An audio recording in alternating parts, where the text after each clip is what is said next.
Udin ini nunggu di bis. Ini tiba-tiba Udin ngerasain ada angin lewat tepat di samping telinga kiri Udin. Udin kaget. Hah? Assalamualaikum warahmatullahi wabarakatuh. Kembali lagi bersama saya Rian Agus Widodo. Bum bum bum bum.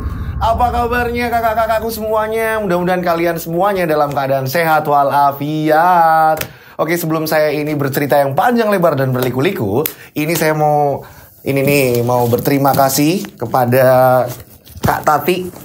Kak Tati ini ngasih kado, entah ini isinya apa nih, ya kan? Pada penasaran gak sih isinya nih? Kak Tati dari Malang apa ya? Ini. Terima kasih Kak. Ini isinya apa Kak? Bom apa-apa ini? Terima kasih Kak, kiriman kadonya. Mudah-mudahan kakak diberi kesehatan, kelancaran rezeki juga ya Kak ya. Amin, amin, amin ya Allah. Terima kasih buat para pengirim kado semuanya ya. Mudah-mudahan semuanya sehat, banyak rezeki, lancar, dan sukses. Amin, itu doa saya. Seperti biasa sebelum bercerita, ayo monggo, silahkan komen-komen dulu. Oke, komen-komen dulu, absen dulu. Nama dan kota seperti biasa. Tinggal di mana gitu. Jadi, saya ini akhirnya nanti pas kebaca-baca dan bales, ini saya hafal satu persatu. Oh, akun ini yang nomor WA-nya ini ya. Akun ini yang nomor WA-nya ini ya gitu. Dan saya mau ngasih tahu juga, kemarin banyak yang nanya di komentar kan, Mas nomornya mana sih? Kan udah ada tuh ya kan. Nomor WA saya ini 0858-704-33336 nih. Di save ya. Nanti kalian bisa ngirim cerita lewat situ, WA ya. Oke, kemarin agak sedikit meriang ya, makanya agak telat upload. Agak sedikit masuk angin. Nah, ini udah kembali fit lagi. Siap menghibur penikmat channel Rian Agus Widodo. Boom. Oke, udah absen semuanya? Oke. Jadi ini ada kiriman cerita dari salah satu subscriber juga. Ada seseorang yang dimana dia ini seorang preman, ya kan? Dia ini belajar ilmu hitam, mulai dari kekebalan. Dia ini ilmu bisa ngilang, karena memang tujuan utamanya ini untuk kejahatan. Nah, di tengah perjalanannya dia bertemu dengan lawan yang lebih kuat dari dia. Akankah dia menyerah? Ataukah dia akan terus melawan? Ini apa yang terjadi dengan dia nih? Penasaran gak sih? Seorang preman belajar ilmu yang seperti itu dan bertemu lawan yang lebih kuat. Siapa sih lawannya? Tak perlu lama-lama lagi. Kita langsung saja menuju ke ceritanya.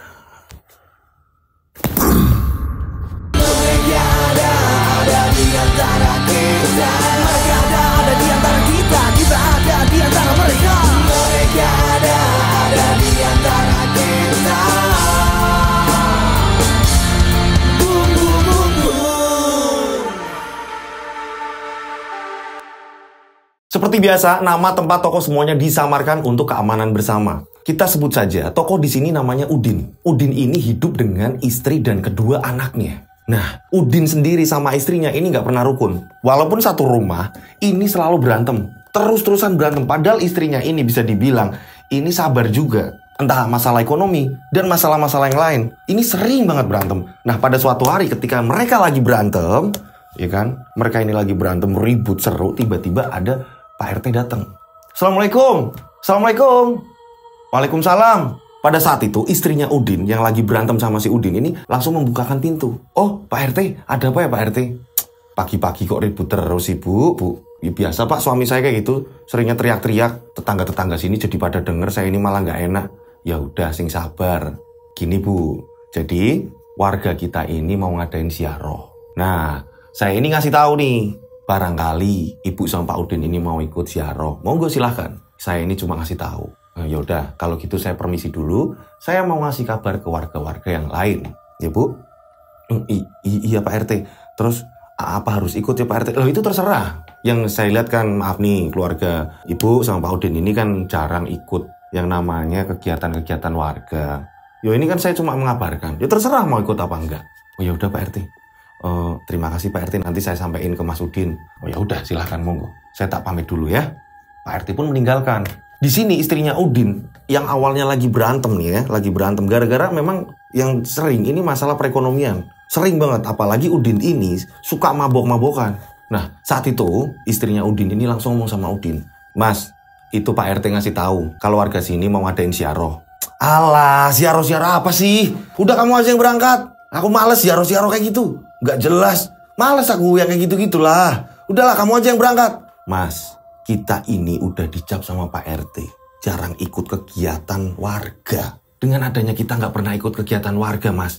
Kan malu Mas. Apalagi sampean udah dikenal sama warga di sini. Kalau sampean itu pemabuk, penjudi, sampean kan dikenal nggak baik di sini. Alah, udahlah, biarin mereka mau kenal saya. Apalah, itu urusan saya. Saya males. Udahlah, saya mau keluar. Mas, udahlah, capek saya ribut sama kamu, kata si Udin. Si Udin ini pergi nih ke pasar, ketemu sama teman-temannya. Setelah Udin ini pergi, istrinya ini nemuin warga-warga lain. Kebetulan ada ibu-ibu lagi ngumpul juga. Nah, kita sebut aja tetangganya itu namanya Bu Nisa. Istrinya Udin ini ngobrol sama Bu Nisa. Bu Nisa, oh ya, gimana Mbak? Saya mau nanya, ini acara ziarahnya kapan ya?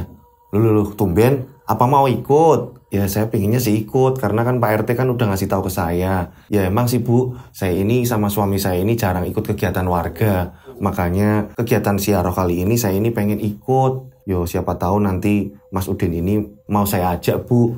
Nah di sini Bu Nisa ini ngomong, ya udah nanti ziarahnya itu minggu depan. Nanti kalau mau ikut saya omongin sama Bu RT karena Bu RT yang data. Oh ya udah Bu Nisa makasih. Istrinya Udin ini mikir, memang warga-warga sekitar ini udah banyak ngecap jelek. Tapi ini hanya kepada si Udin. Kalau sama istrinya si Udin ini enggak. Walaupun keluarganya si Udin sering berantem, istrinya Udin ini mencoba baik sama warga. Cuma jarang ikut kegiatan-kegiatan warga. Karena apa? Malu. Suaminya suka kayak gitu. Suaminya yang namanya mabuk-mabukan, judi yang saya bilang tadi. Kayak gitu. Nah, si Udin ini sampai pasar, ini ketemu sama gengnya nih. Kenapa bang? Mukanya usuram banget bang. Kata salah satu teman Udin. Ya nih, istri biasa ngajak ribut terus. Lah, lagu lama kaset kusut itu bang. Istrimu itu bang, itu cuma kurang duit bang. Makanya kayak gitu. Udahlah kamu diem, gak usah ikut campur. Iya bang. Kalian pernah ikut ziarah gak? Apa bang? Ziarah? Abang ini ngaco bang. Abang mau tobat bang? Abang ini nanya, kalian ini pernah ikut ziarah gak? Ya enggak lah bang. Buat apa kita ziarah bang? Abang ini, aduh. Bang. Masa orang-orang kayak kita ini ikut ziarah sih bang? Ya udah, abang cuma nanya. Kata si Udin. Udin ini berpikir nih, karena dicap jelek nih sama kampungnya nih. Gak pernah ikut kegiatan apapun. Singkat cerita berapa hari kemudian Udin ini ngomong sama istrinya. Ini udah mendekati hari dimana ziarah itu mau berangkat. Ini Udin ngomong sama istrinya. Bu, ya udah bilang sama Pak RT. Kalau saya mau ikut ziarah. Yang bener pak, nanti gatel-gatel. Nanti sakit perut, nanti sakit pinggang, sakit apa. Alasan kan kamu pak, kalau selalu ada kegiatan, kerja bakti atau apa. Alah sakit pinggang bu aku, lagi gatel-gatel, lagi inilah. Yakin ini mau ikut? Sampean mau ikut, beneran? Iya udah. Akhirnya istrinya ini ke rumah Pak RT ngomong sama Bu RT, mendaftarkan diri nih. Nah setelah didaftar sama Bu RT, akhirnya tibalah hari pemberangkatan ziarah nih. Memang warga di tempatnya Udin ini nyewa bis. Nah pada saat itu yang lain ini pada pakai gamis, pada pakai baju muslim ya kan. Ini si Udin hanya pakai baju biasa. Istrinya ini udah bilang sama Udin, Pak, masa sih Pak pakaiannya kayak gini? Udahlah kamu diem. Untung aku mau ikut kok. Ya kan, aku cuma ngasih tahu Pak. Yang lain loh, pada pakai baju koko, pada pakai baju muslim kayak gini. Masa kamu pakaiannya kok kayak gitu sih Pak? Udahlah, nanti malah aku nggak jadi ikut loh. Udah, nggak usah ngatur-ngatur. Kata si Udin. Akhirnya dengan terpaksa nih istrinya, ya wis lah terserah. Karena apa pakaiannya ini bener-bener gak selayaknya kayak orang mau ziarah ini enggak. Nah setelah itu mereka ini masuk bis. Mereka udah dapet tempat duduk dan akhirnya mereka pun jalan. Nah sesampainya di tempat ziarah, Pak RT ini ngasih tahu, nanti kita langsung segera ke lokasi ya, kita bareng-bareng ke sana. Ini diarahin sama Pak RT. Ini udah pada turun semua. Ini Udin sama istrinya ini turun yang paling terakhir. Udin itu nggak mau diajak ke lokasi, jadi dia hanya berdiri di bis. Nah, disinilah istrinya ini kesel. Pak, ayo, jalan. Udahlah ibu aja. Aku malas bu. Pak, ayolah pak. Kita ini udah sampai tempatnya kok. Kita berdoa. Apalah. Udahlah ribet amat sih bu. Udahlah, bapak nunggu sini. Kamu aja yang kesana. Udah. Mereka ini berantem nih ribut. Lah percuma ikut. Kalau nggak ikut masuk berdoa atau apa segala macam ya kan. Ini Udin hanya berdiri di samping bis. Ayo pak, malu sama warga-warga yang lain. Alah, mereka ini lagi berantem. Datanglah seorang kiai, usianya mungkin 60 tahunan. Tiba-tiba di situ, ini langsung membentak istrinya Udin. Kamu perempuan, kamu nggak boleh semena-mena sama laki-laki. Ini suamimu kan? Nah, di sini Udin langsung ngomong, iya nih pak, ini istri saya rewel banget pak. Kamu juga. Kamu itu kurang ajar. Nah, Udin ini dikatain kurang ajar sama Pak Yai.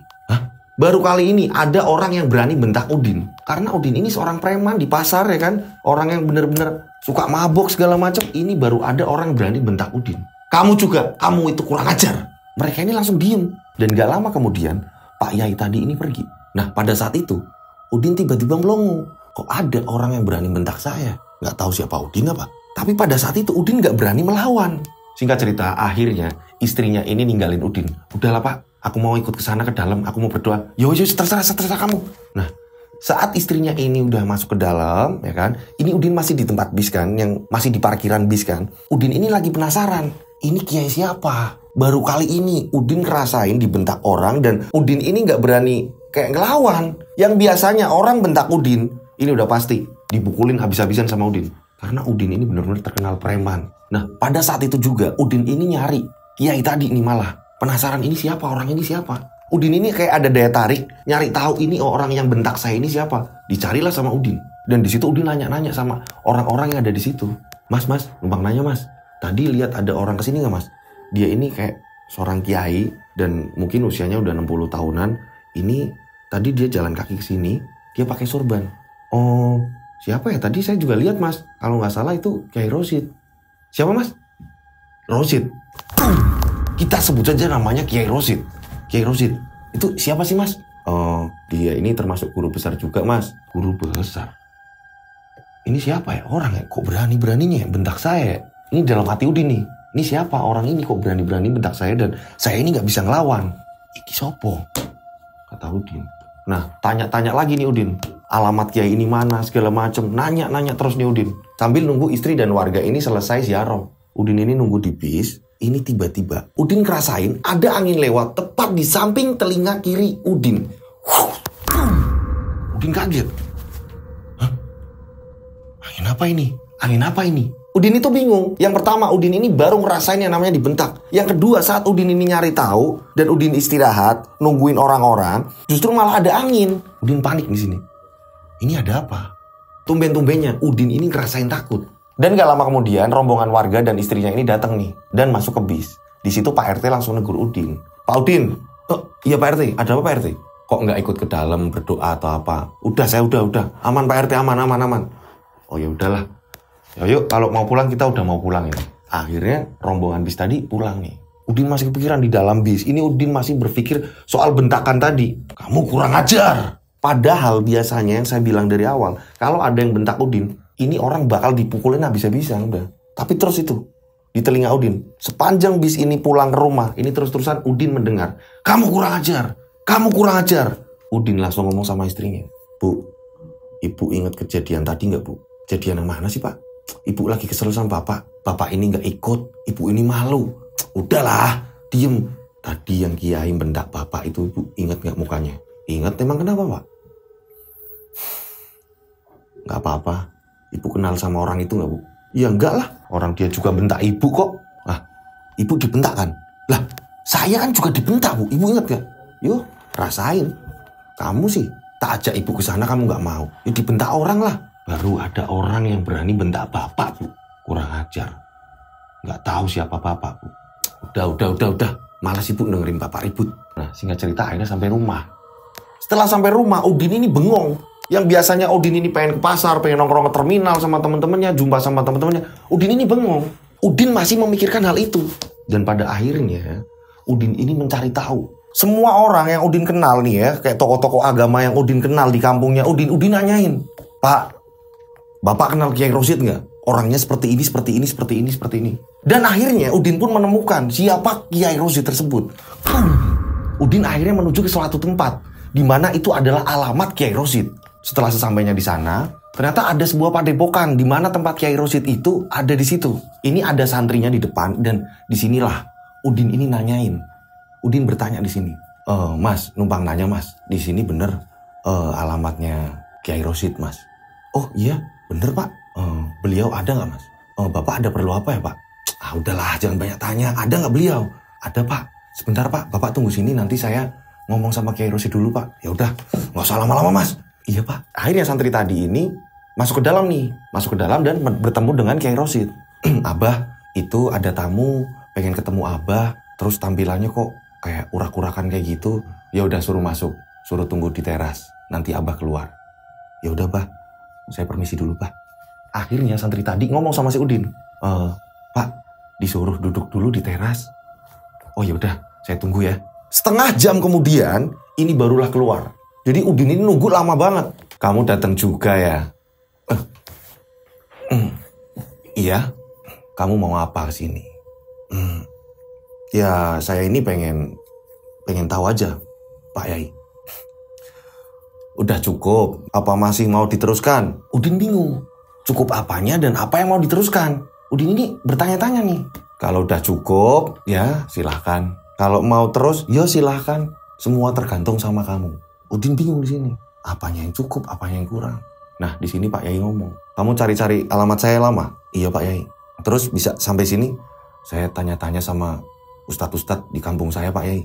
Nah, kamu ini mau tobat apa tidak? Itu urusan kamu. Deng. Udin bingung di sini nih. Kok Pak Yai tiba-tiba ngomongin tobat? Jadi gini Pak Yai. Saya ini harus mulai dari mana ya Pak Yai? Saya ini baru nemuin ada orang yang berani sama saya. Terus kok saya ini jadi kepikiran. Ya cuma Pak Yai yang berani bentak saya. Dan saya ini belum pernah dibentak orang. Hanya kalau di rumah saya paling ribut sama istri saya. Tapi kalau di luar rumah saya ini nggak pernah ada yang berani sama saya. Tapi ketika saya kemarin di tempat ziarah dibentak sama Pak Yai, hati saya ini kayak gimana Pak Yai? Makanya saya ini penasaran. Ada apa? Hati saya ini nggak tenang Pak Yai. Saya tahu kamu itu siapa. Iya Pak Yai.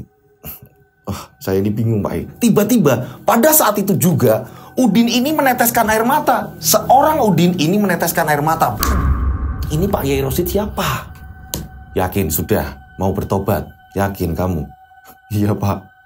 Saya harus gimana Pak? Udin ini di sini menangis. Pada penasaran gak sih ini ada apa sih? Kok tiba-tiba Udin menangis di depan Kiai Rosid? Ceritanya ini baru dimulai. Dari tadi saya cerita dari awal, ini ceritanya baru dimulai di sini. Bus, kita flashback sebelum Udin bertemu dengan Pak Kiai Rosid. Jadi dulunya ini Udin hidup dengan istri dan kedua anaknya, ya kan? Nah, Udin ini adalah seorang preman. Dan Udin ini kepala preman. Semua orang ini takut sama Udin. Bisa dibilang Udin ini ketua gangsternya. Nah, pada saat itu Udin ini melakukan kejahatan terus-menerus. Hingga pada akhirnya Udin ini keluar masuk penjara. Sering banget yang namanya ketangkep. Udin sering banget ketika Udin udah keluar dari penjara, kembali lagi dia melakukan kejahatan, kriminal. Lagi-lagi seperti itu, terus-menerus. Ketangkep, masuk penjara lagi, kriminal lagi, segala macam. Nah, pada suatu ketika saat Udin ini di dalam penjara, ini ada teman satu selnya Udin, ini dia lebih lama di situ dan dia orangnya ini lebih tua dari Udin. Ini jalan hukuman kayak udah lama banget nih. Pada saat itu Udin di sel ini gelisah. Kita sebut saja namanya Tono. Tono ini ngomong sama Udin, "Kasus apa kamu masuk sini?"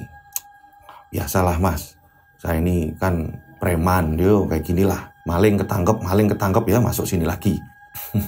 Nah, di sini Udin bertanya, "Nah, Masnya kasus apa?" "Udah lama. Sebenarnya sih hampir sama kayak kamu. Cuma bedanya saya ini menekuni di dunia kejahatan. Ini memang benar-benar ngeri pada saat itu. Saya ini jadi seorang bajing loncat. Dan saya ini dulu yang namanya kebal peluru, kebal bacok, anti tembak, apapun. Ini nggak mempan sama saya, ini nggak mempan. Saya bener-bener kebal." Nah, Udin di sini bingung nih, "Lah, kok bisa Mas?" "Ya itu cerita dulu lah." "Emang ada Mas, cara-caranya Mas?" Udin nanya nih. Karena selama ini aksi kejahatannya Udin sering ketangkep. Nah, Udin ini nanya, "Lah, Mas ini anti tembak, anti bacok, kok bisa ketangkep Mas?" "Nggak cuma itu, saya dulu ini bisa ngilang." "Hah? Ngilang?" Udin kaget di sini. Mas Tono bisa ngilang? Itu hal mudah bagi saya. "Loh, kenapa Mas Tono gak melarikan diri?" "Saya ingin tobat. Capek saya menekuni dunia-dunia seperti itu. Saya pengen menjalani proses hukum sampai benar-benar saya selesai. Keluar dari penjara, saya pengen nemui anak-anak saya, keluarga saya. Karena mereka sudah membenci saya. Dan saya pengen menjalani hukum ini, dan saya ini udah gak mau lagi terjun ke dunia jahatan kayak gitu." "Bentar Mas. Terserah Mas ini mau tobat atau apa. Atau ini sebuah sampean ini tidak pengen ngelakuin lagi atau apa. Saya ini pengen Mas, cara belajar ilmu kayak gitu Mas. Apakah Mas Tono ini melakoni sendiri? Atau gimana Mas? Kasih tahu saya Mas." "Jangan. Beneran jangan, serius. Nanti kamu nyesel seperti saya." "Enggak Mas. Sampean tahu kan, namanya juga darah muda Mas. Saya ini pengen Mas belajar seperti sampean." "Ya, namanya juga saya ini preman Mas.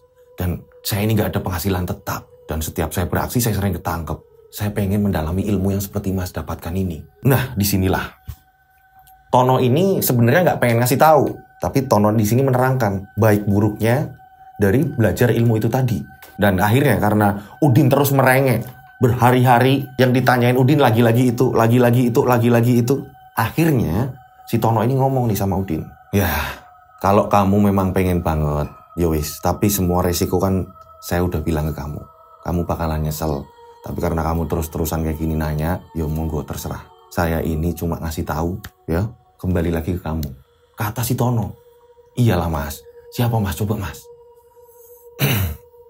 Ada salah satu dukun di daerah Jawa Barat. Itu namanya Mbah Warno. Alamatnya sini, telingamu sini.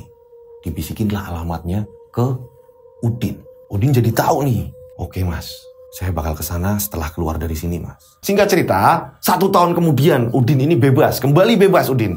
Jadi memang kasusnya Udin, ini kasus-kasus ringan. Tapi sering banget yang ketangkep. Curanmor lah atau apa segala macam. Nah setelah Udin keluar dari penjara, Udin ini langsung mencari dukun yang bernama Mbah Warno. Udin ini nanya nih. Nanya ke teman-temannya. Udin ini nanya ke orang-orang. Siapa itu Mbah Warno? Pada akhirnya Udin ini menemukan di mana lokasi rumahnya Mbah Warno. Ini ada di perbukitan, di mana kiri kanannya ini benar-benar hutan lebat. Nah, setelah itu Udin melihat memang ada gubuk kecil di mana di situ ada beberapa orang keluar dari situ.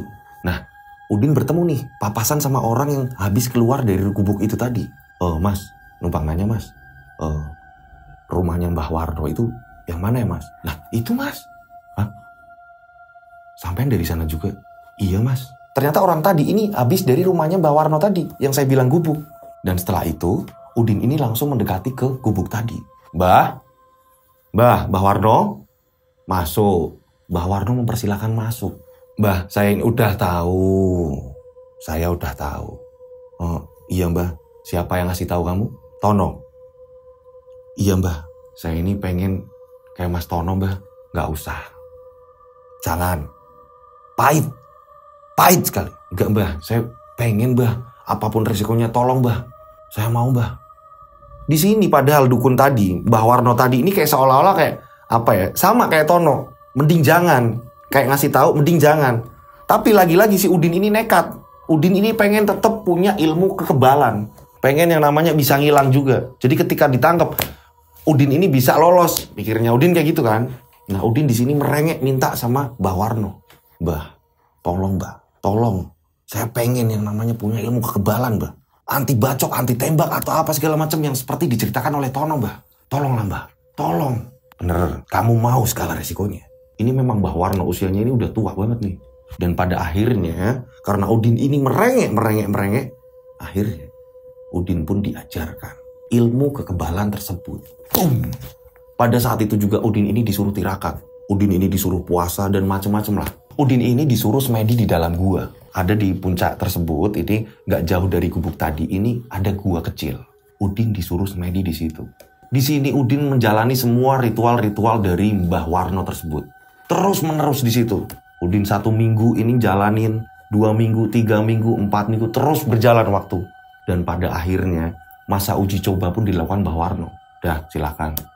Kamu nanti baca mantra itu, hilang. Ternyata benar. Ini Udin membaca mantra itu udah gak kelihatan. Ilmu hilang Udin ini udah berhasil. Nah, 1 bulan kemudian ini diuji ilmu kekebalan. Seperti biasa, Udin disuruh membaca mantra. Setelah mantra diselesai, Mbah Warno di sini membacok leher Udin. Ini benar-benar tidak keluar darah sama sekali. Hanya ada bekas goresan, tapi nggak keluar darah ya. Jadi benar-benar nggak ada luka. Udin di sini tenang. Terus-menerus Udin belajar seperti itu. Hingga pada akhirnya Udin ini bisa ilmu apapun yang Udin pengen. Udin di sini ngerasa lebih percaya diri lagi nih untuk melakukan kejahatan. Kembali ke gubuk, Mbah Warno pun ngomong, tapi resikonya berat, kamu tanggung sendiri nanti. Ya, semua ilmu yang kamu pengen, kamu sudah menguasai. Iya mbah, terima kasih mbah. Udin ini jadi pede. Wah percaya diri banget nih, wah pokoknya ini kalau ngelakuin kejahatan gak bakalan yang namanya ketangkep. Dan Mbah Warno pun ngomong, kamu ditangkap dalam keadaan apapun, walaupun di situ ada sekecil lubang jarum, kamu bisa lolos, aman. Mau ditutup ruangan kayak apapun, kalau di situ ada 1 lubang kecil, walaupun sekecil lubang jarum, ini bisa lolos ya Udin. Udin di sini senyum-senyum bangga ini, seneng nih. Oh iya, aman berarti. Setelah itu Udin pamit. Pada saat itu Udin ini nggak ke rumah, belum ke rumah. Jadi istri dan anak-anaknya ini nggak pada tahu kalau Udin ini keluar dari penjara. Ini nggak pada tahu. Udin ini memang setelah keluar dari penjara ini benar-benar langsung nyari Mbah Warno. Nggak ada yang namanya ke rumah dulu, nengok anak istri segala macam, nggak. Justru Udin kembali ke tongkrongannya Udin. Karena memang Udin ini kepala geng preman. Nah kali ini Udin melancarkan aksinya. Udin ini ngajak anak buahnya nih memberhentikan truk pada malam hari di tengah hutan nih. Ini truk diberhentikan sama Udin. Berhenti. Akhirnya truk ini berhenti. Nah ternyata bener. Sopir truk tadi ini membawa golok. Mau apa kalian? Ini sopir truknya keluar. Sopir truknya ini berani juga nih. Dia keluar dan membawa golok. Udin dengan santai. Barang-barang yang ada di dalam bak itu turunin. Kamu anak muda, ngapain kamu? Ini sopir truk tadi langsung mengayunkan goloknya ke leher Udin. Ini golok langsung mental, malah lepas. Masih berani? Masih berani. Ini supir lari terbirit-birit ini. Ketakutan. Truknya justru malah ditinggal. Barang gak jadi diturunkan kan akhirnya. Truk langsung dibawa kabur nih sama temannya Udin. Anak buahnya Udin disuruh bawa truk. Dan Udin naik motor. Ternyata bener. Rampokan pada hari itu ini berhasil. Dan ternyata di bak truk ini banyak barang-barang mewah. Dan lagi-lagi pencarian Udin selalu lolos. Gak ada yang tahu itu siapa Udin, apa segala macam. Gak ada yang tahu. Terus hari demi hari Udin seperti itu.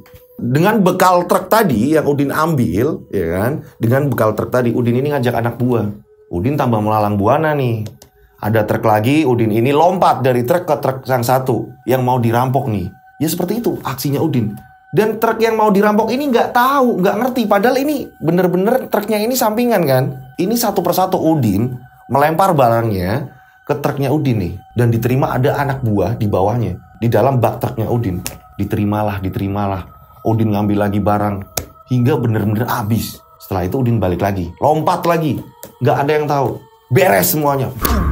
Dan hasil rampokannya ini puluhan juta. Terus menerus seperti itu. Hingga pada saat itu Udin ini dijuluki rajanya bajing loncat. Pencarian polisi segala macam. Karena kan truk-truk itu tadi kan supir-supirnya ini laporan ke polisi segala macam. Tapi nggak ada yang tahu. Ini ulah siapa ini nggak ada yang tahu. Dan semuanya ini berkat Udin. Anak buahnya Udin ini semakin percaya diri nih. Punya komandan yang seperti itu nih. Nah pada saat itu Udin ini barulah pulang. Ketemu sama istrinya. Dengan kondisi Udin ini udah kaya. Udah banyak uang di sini Udin. Istrinya butuh apa? Beli. Istrinya butuh apa? Dibeliin. Istrinya ini bingung. Taunya si istri, ini kan Udin baru keluar dari penjara. Taunya ya kan. Padahal kan udah keluar lama. Udah ke tempat dukun segala macam. Udah beraksi lagi ya kan. Ini istrinya gak ngerti. Taunya ini Udin baru keluar dari penjara. Tapi ini duit dari mana? Kata si Udin, udahlah santai pakai aja. Tapi setiap hari Udin ini sering berantem sama istrinya. Gak tahu masalah sepele apapun. Yang namanya Udin orangnya ini cepet amarahnya cepet naik ya kan. Ini cepet emosian. Ya udah berantem terus sama istrinya. Hal kecil apapun lah berantem. Nah pada saat itu Udin ini kembali lagi nih. Kembali kerja lagi nih. Dengan cara merampok lagi nih. Seperti biasa Udin merampok segala macam. Setelah merampok Udin ini gak pulang minum-minum sama teman-temannya. Pada saat itu Udin ketiduran di terminal. Lah teman-teman yang lain ini udah pada mabok juga nih. Pada saat itu ternyata polisi ini sudah mendapatkan laporan-laporan.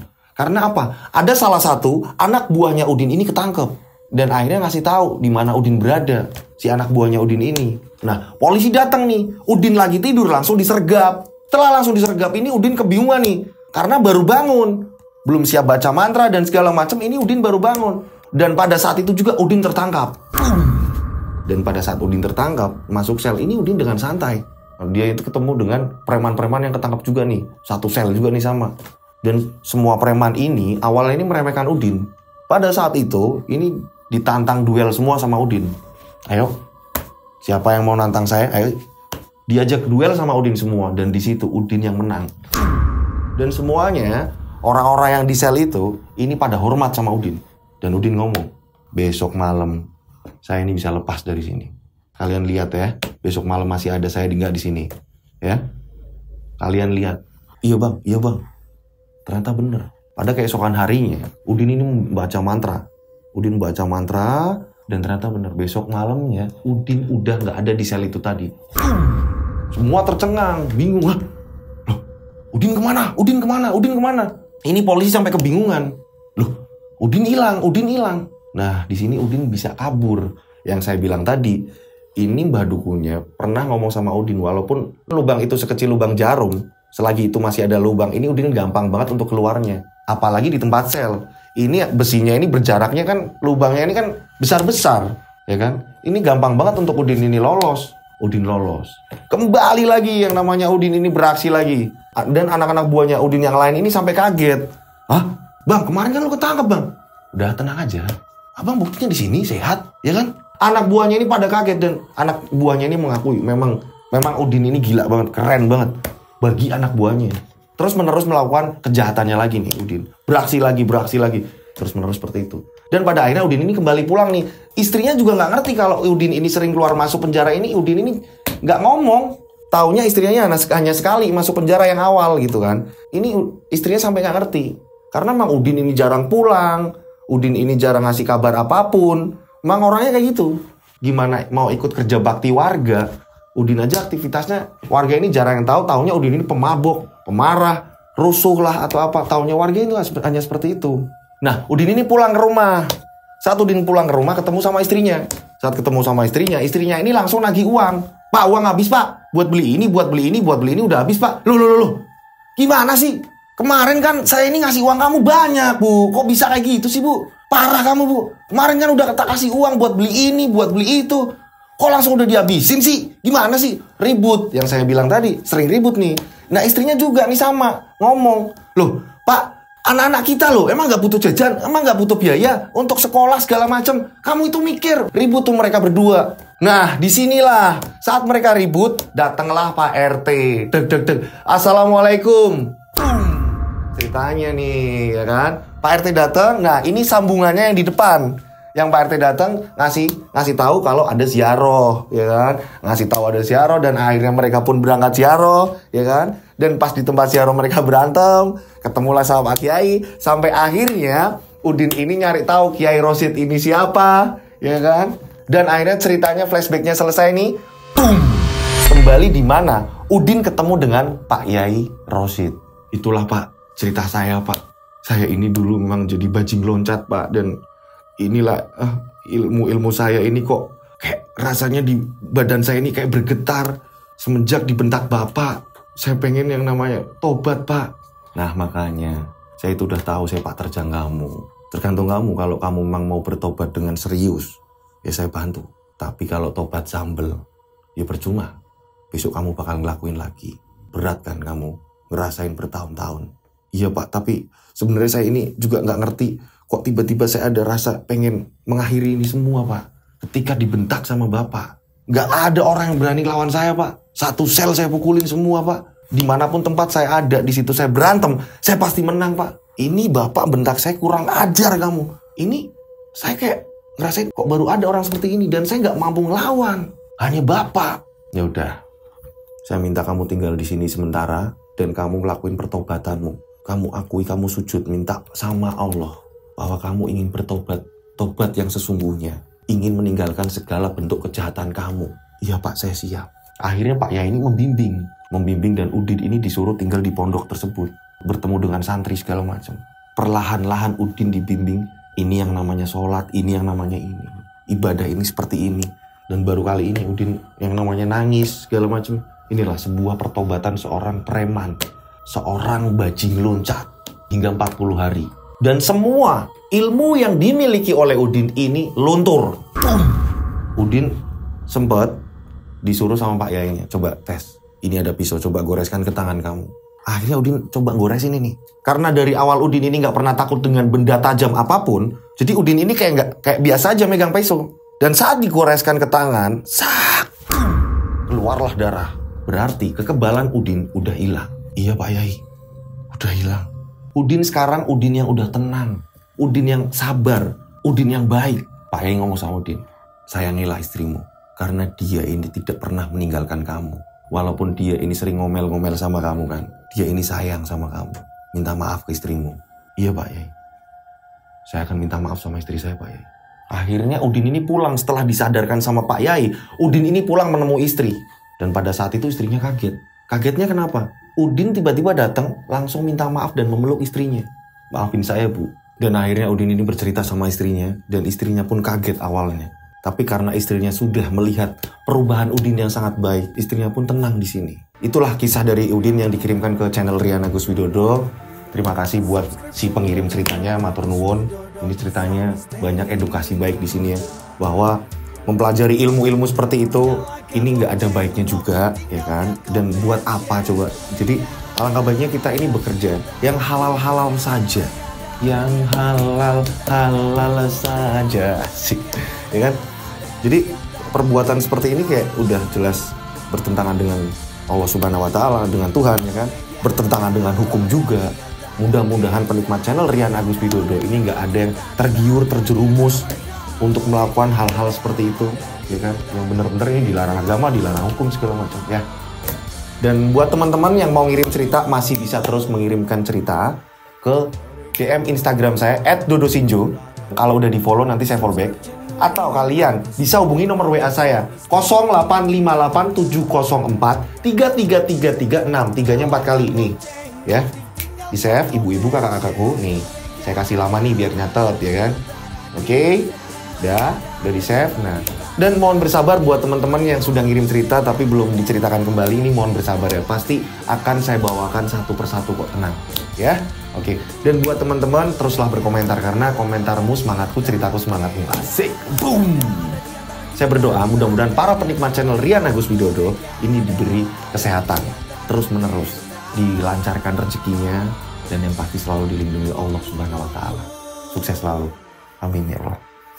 Akhir kata, saya Rian Agus Widodo mengucapkan wassalamualaikum warahmatullahi wabarakatuh. Mereka ada di antara kita.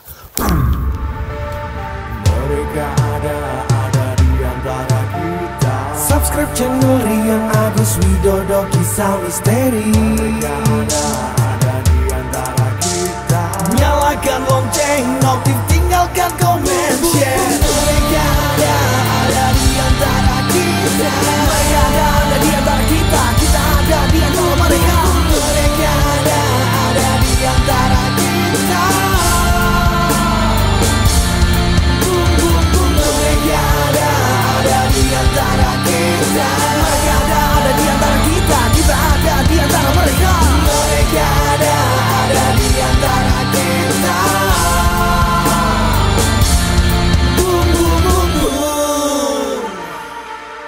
Mereka ada di antara kita. Subscribe channel Rian Agus Widodo, kisah misteri. Mereka ada di antara kita. Nyalakan lonceng, notif, tinggalkan komen, share. Mereka ada di antara kita. Mereka ada di antara kita. Kita ada di antara mereka. Mereka ada di antara kita. Mereka ada di antara kita.